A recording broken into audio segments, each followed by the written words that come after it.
There is a feeling of complete chaos when experiencing tragedy away from home. The constant negotiation with the foreign city becomes all the more overbearing in such situations.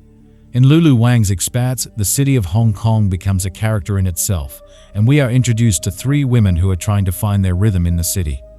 In the first episode, we could sense that something unspeakable had happened in Margaret's life, and the name Gus was of great significance.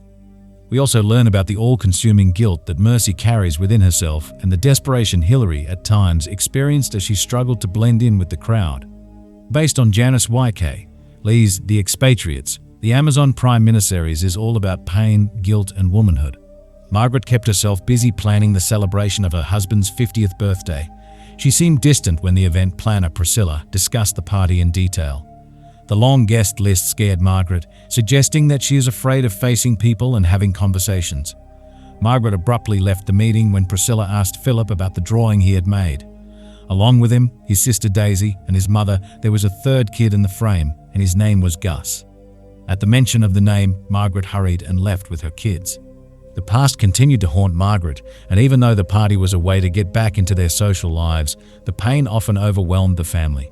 The first episode begins with a woman discussing how often, in cases of accidents, we tend to talk about the victims but not about the ones responsible for the loss. It is the tragedy that becomes our focus, not the entire story. The crime itself becomes so grave that we often dehumanize the one on the wrong side. We tend to not want to know their stories because they sound like excuses, and the anger we experience makes us believe that they do not deserve to be heard.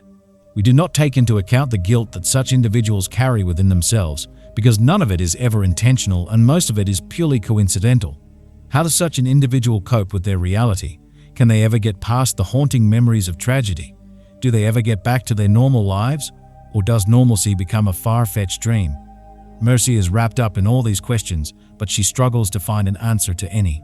In episode 1 of Expats, we are also introduced to Hilary Starr. There seemed to be friction between Margaret and Hilary. She invited her to the birthday party, but Hilary looked uninterested. Margaret wanted her to be there, and she decided to attend for the sake of it. Hilary's relationship with her husband was unstable. There was a lack of spark between the two, and David's failure to give up on alcohol left Hilary disappointed. In the first episode itself, we learn that David is involved with Mercy, and he makes it quite clear that he has not been completely honest with Hilary. The past incident affected their relationship as well, and David did not hesitate to walk away from Hilary just as they were about to reach the party. The first episode is all about slowly introducing the audience to the tragedy. While we are hinted at it from the very beginning, it is eventually spelled out in the series. The birthday party was not perfect, but at least it was an effort Margaret made to bring normalcy back into their lives. Many thought it was too soon for a celebration, but they showed up to support Margaret. Margaret could not stop thinking about the drawing, especially the religious connotation attached to it. Clark advised her to relax, and just as she was trying to take it all in, Margaret noticed Mercy. It was almost like seeing a ghost, unpleasant, scary, and unexpected. She tried to get a hold of Mercy, but the waitress escaped before things could escalate further. It becomes evident that there is a connection between Gus and Mercy.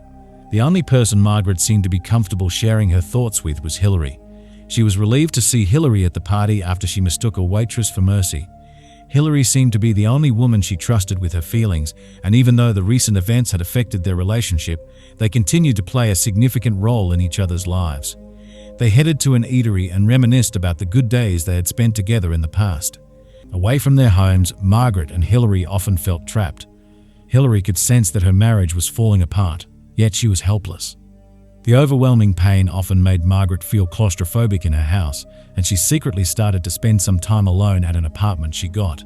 She was tired of being reminded that she was now a mother of 2, not 3.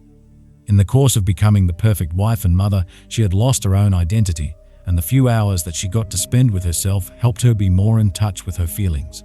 Gus was Margaret's youngest son, and the reason behind his sudden absence is not known. We are only familiar with the emotions that Margaret experiences. After dancing their hearts out, Margaret requested that Hilary take her to the market. Evidently, the market was significant to the loss, and Margaret took a moment to absorb it all. Mercy tried going back to her normal life, but the guilt made it impossible for her. She was Korean and from Queens, living in Hong Kong. She took up odd jobs and had recently joined the catering industry. We do not get to know much about Mercy in the first episode, but with the little that we do, It becomes evident that her life was never easy, and a recent incident had made everything all the more difficult for her. There was someone she had wronged, and she never stopped feeling remorseful about it. She took up the catering gig at Clark's birthday party, not knowing who the client was. It was only after she noticed Philip that she realized the mess she had landed herself in. She tried to escape, but Margaret noticed her before she could disappear. Margaret emphasized that Mercy was not a friend, suggesting that Mercy was in some way responsible for the tragedy. Mercy had wronged Margaret, and she was afraid of being reminded of her past mistake. Expats Episode 1 ends with Philip ironing out the crumpled paper he had used to draw his family portrait before. He was aware that the drawing had bothered his mother, but for some reason he was not ready to throw it away. Maybe he was not okay with his family suddenly deciding not to discuss his brother anymore, or his mother asking him to no longer include Gus in his drawings. Philip was still a child, and perhaps he could not completely comprehend the concept of loss, so he refused to stop thinking about or drawing his brother. By pasting the picture on the refrigerator, he established that Gus was still a part of the family. In the second episode, we discover the reason behind the distance between Hillary and David and what led to David meeting Mercy. The episode also focuses on how the wives of the expats have a tough time fitting into a different country with a radically contrasting culture. While the husbands are busy at work, these women, who once had careers of their own, are forced to adjust themselves according to the social expectations of the foreign country. Schooling the helpers and servers seemed to be a topic of great importance among the wives of the expats. While Margaret tried to establish that she treated her house help as her family, the others warned her not to make that mistake. Gus' relationship with Essie was admirable, and Margaret was thankful for the added help she got. Eventually, in episode 2, we witness how Gus' closeness to Essie starts bothering Margaret. Margaret was at a boat party when she ran into Mercy. Gus was his usual energetic self, and he kept Margaret on her toes. Mercy managed to get hold of Gus just as he was attempting to jump off the boat. Margaret was thankful, and the two got back to their own groups at the party. Mercy was invited by her friend Filner, who belonged to an affluent family. We find out that it was Filner who bought Mercy her ticket to Hong Kong. She used to live with her mother before moving away, and she completed her education at Columbia. Mercy was particularly offended when someone described her achievement as being lucky.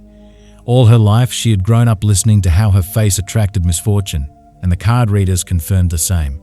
She considered herself a little cursed because all her predictions stated that she would never marry and end up alone.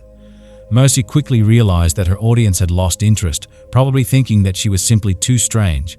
To divert their attention, she spontaneously jumped into the water. She had successfully entertained her audience, and she took up another challenge of swimming under the boat and appearing on the other side. Crossing the underboat area was scary at first, just like the predictions that were made for her, but she managed to swim to the surface, and it made her believe in herself for a brief moment. While she struggled to overcome the hurdle, the audience was already bored and gone. The rich never cared as much as she would have liked to retain their attention. Mercy was completely drenched when Margaret found her, and she offered to help. She was not like the others, or so Mercy thought. Mercy could easily bond with kids, and Margaret took note of it. She offered to help once she realized that she had the chance to get a job and that Margaret had the money to keep her afloat. Margaret took the offer into consideration. Hillary considered adoption because that was the next step she and her husband had decided on. But she never experienced the maternal instincts that the women around her did. She went to an adoption center, and instead of feeling joy, she felt overwhelmed. Hillary was handed a baby to hold, and she immediately knew she was not meant to become a mother. She did not feel the urge to bring the baby home, and the entire ordeal was heartbreaking for her. When she expressed her concern to David, he suggested that they try to conceive instead of adopting. Clearly, that was not the solution Hillary was looking for, but according to her husband, her instincts would naturally kick in once she was pregnant. It is when Hillary and Margaret have a conversation that we discover that Hillary was on pills and David was unaware of it. As guilty as she felt, Hillary believed she had no other choice. With most wives of the expats giving up on their careers after transferring, the focus was on building families. Hillary felt compelled to do the same, but she realized it was not a path she was meant to take. Margaret believed that once the baby was born, Hillary would be glad about the decision she made. But Hillary was not ready to make sacrifices, especially after seeing how the lives of the women she knew turned out to be. She had no doubt that David would be an amazing father, but she was not so sure that she wanted the same for herself. Towards the end of episode 2, we find out that David failed to stay away from alcohol, and he found himself at a bar with a glass of beer once again. Their marriage was dead, and his chances of becoming a father seemed slim. Maybe all of it together resulted in him choosing to give up once again. Margaret was bothered by the relationship her housekeeper, Essie, shared with her children, especially Gus. She could feel Essie's influence on her son, and she was not happy about it. She wanted to raise him a certain way, while Essie always ended up showering him with too much love and attention. Instead of learning to adjust, Gus started to make demands. Margaret was particularly embarrassed when Gus refused to have the lasagna she prepared and begged Essie to make him chow fun. There was clearly a clash of cultures, with Essie applying her Asian mother instincts while Margaret wanted to raise Gus in a more American way. Margaret decided to be more involved as a mother. While she wanted to believe Essie was her family, the decision to replace her crossed her mind. She believed she had to do it for the betterment of her son, and that was when she decided to meet Mercy. She was young and had spent most of her life in the States, a perfect combination considering the kind of influence Margaret wanted in the lives of her children. Margaret and Mercy met at the market, and they had dinner together. Mercy was confused about the nature of the meeting, and she wondered if it was a trial of sorts. She texted Fiona if she should pay the bill in such a situation, but before she could reply, Margaret insisted on paying. Mercy did her best to prove that she was perfect for the job, and she readily took on the responsibility of taking care of Gus and Philip. Mercy got caught up in her thoughts because she could not stop worrying about whether she would ultimately get the job. The market was busy and noisy, and in that moment of chaos, all Mercy could focus on was the sound of her phone chime. She had received a message. For a second, she chose to let go of Gus to check the text. Maybe she desperately wanted to read a message that would make her feel hopeful about the meeting. After all, she was young and desperate to make money and fulfill her dreams of traveling the world. She bit more than she could chew, and in the process, she made a terrible mistake. During Expats Episode 2's ending, we find out that Gus was never found again. It had been a year since the incident, and all hope was lost. Mercy lied about holding Gus' hand at all times, but of course, Margaret saw through her lie. It was possibly a kidnapping case, and the detective concluded that it must have been someone close to the family. David was in the same area, but he could not be completely honest about his whereabouts. He met Mercy that night and felt sympathetic for her because it was simply an unfortunate incident. He offered to drop her home, and we can assume that was when the affair began. The ending of Episode 2 clears all doubts, but at the same time, it makes us wonder if the case is dead, or if there is still hope of getting back Gus. Considering the time passed and that the parents have given up, maybe they never got a hopeful response from the detective in charge. But is all hope lost, or will we get to witness the unexpected?